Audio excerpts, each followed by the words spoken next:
Puis à chaque semaine, on discute violemment sur un sujet. Puis cette semaine, on commence une toute nouvelle chronique, CBTV Clash, qui gagnerait? Où on met dans le ring des personnages de Marvel contre un personnage de DC en présentant nos arguments. Mais c'est vous qui décidez en fait c'est qui le vainqueur.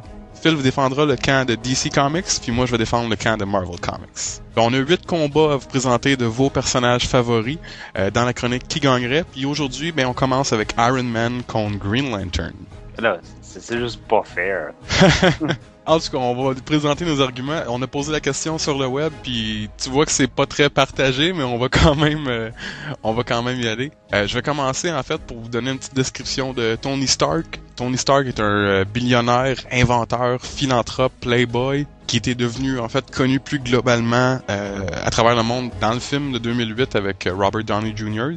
Il y a eu beaucoup de versions dans les séries des bandes dessinées que c'était le leader des Avengers. C'est un vrai génie, ce gars-là. Phil, est-ce que tu veux nous parler un peu de Green Lantern? J'ai vu que t'as pris Hal Jordan. Ouais, mais c'est ça, on va prendre celui qui est le plus connu, dans le fond. On va prendre Hal Jordan, parce qu'il y en a eu plusieurs des Green Lantern, quand même. Oui. Là, des Green Lantern au moins de la Terre, sans parler du Green Lantern Corps au complet.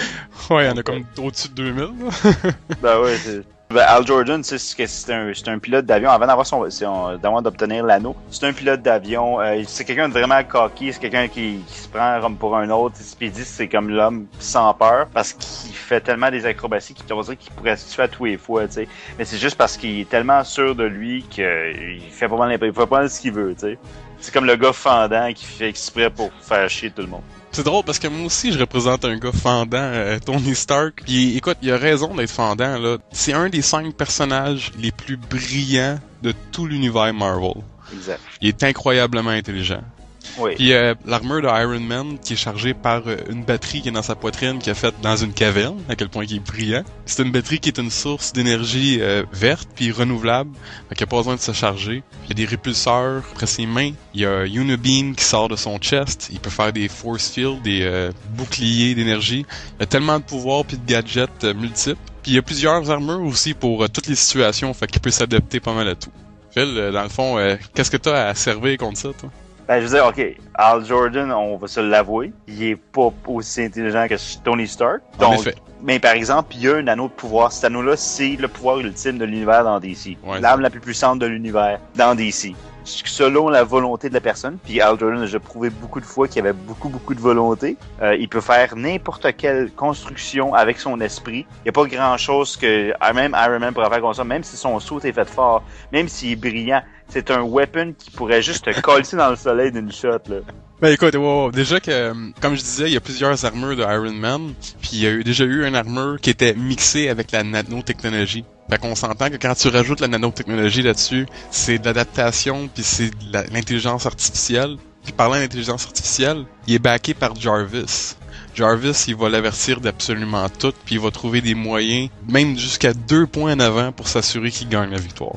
Oui, mais en même temps, lui, il a son power battery, puis il est quand même linké avec toutes les autres Green Lantern, puis avec le Green Lantern Corps. Ça veut dire, théoriquement, il pourrait appeler des renforts aussi, ou il pourrait demander de l'aide aux gardiens. Il n'y a pas de renfort dans notre combat. Okay, il n'y a pas de renfort. Toute la connaissance que les gardiens connaissent, toute la connaissance de l'univers connu par les gardiens, lui, il a accès à ça au travers de sa bague. Donc, c'est pas mal plus j'avoue que Jarvis. J'avoue que c'est un gros Wikipédia, ça. C'est ça, Jarvis, il a accès aux connaissances terrestres. Là, toi, tu parlais tantôt qu'il était fort, mais Iron Man, il est quand même très fort, son armure. Puis ici, on prend l'armure, le Hulkbuster, qui est l'armure qui se bat contre le Hulk, qui est capable de tenir tête contre le Hulk, qui peut lever jusqu'à 150 tonnes. On s'entend que force physique, là, Iron Man est quand même bien servi, lui, avec. Là. Puis il y a une tonne de senseurs sur lui, fait que peu importe ce que tu vas faire, il est capable de se préparer, là, puis de... OK, il faut mettre en contexte qu'il n'y a aucune préparation. Fait que Tony Stark pourra pas se préparer. Par contre, son saut est déjà quand même très préparé pour pouvoir dealer avec n'importe quoi. Là. OK, mais même s'il voyait même, tout ce que Green Lantern veut, ça devient. Donc, il pourrait même se faire un suit en construct de Iron Man, s'il voudrait. Ouais, mais ce serait pas solide. Ça aurait les mêmes propriétés. Ouais, mais lui, son saut est fait de fer et de platinum. Du platinum, c'est plus solide que de l'or, là. Oui. Puis son armure a déjà neutralisé, par exemple, les Spider-Sense de Spider-Man en dégageant une sorte de phéromone. Fait que s'il y avait 5 minutes pour se préparer contre Green Lantern, là, il s'adapterait là, à de la lumière verte. Là. Ça serait pas trop difficile. Là.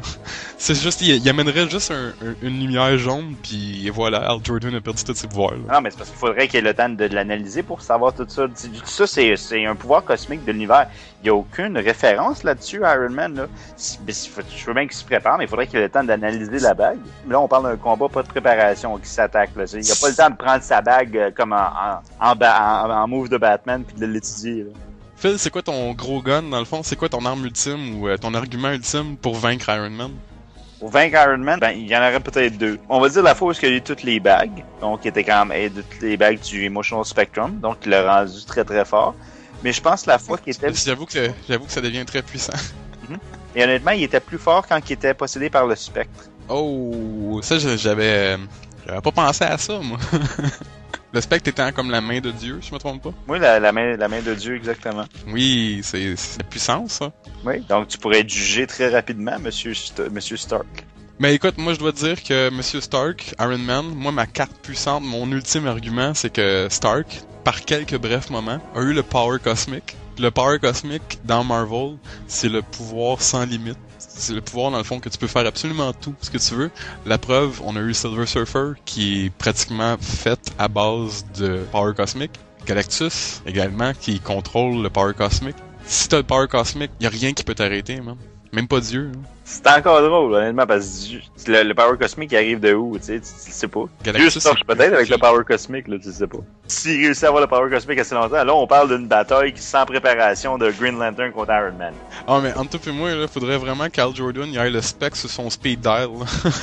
Même pas de spec, juste Green Lantern, Hal Jordan en Green Lantern, puis Iron Man avec son suit d'Iron Man. Sans préparation, Green Lantern, il fait de suite. Et ce qui est le fun là-dessus, c'est que c'est pas nous autres qui décidez, c'est vous qui écoutez en fait qui décidez. Laissez-nous savoir justement qui d'après vous gagnerait entre Iron Man puis Green Lantern, puis on va vous laisser savoir le résultat dans les prochaines semaines. Ouais, vous pouvez nous dire ce que vous pensez avec préparation ou sans préparation. Vous pouvez me donner exactement ce que ça a l'air. Ouais. Puis hey, prenez une petite seconde pour cliquer sur s'abonner sur notre chaîne YouTube, ça nous aide énormément.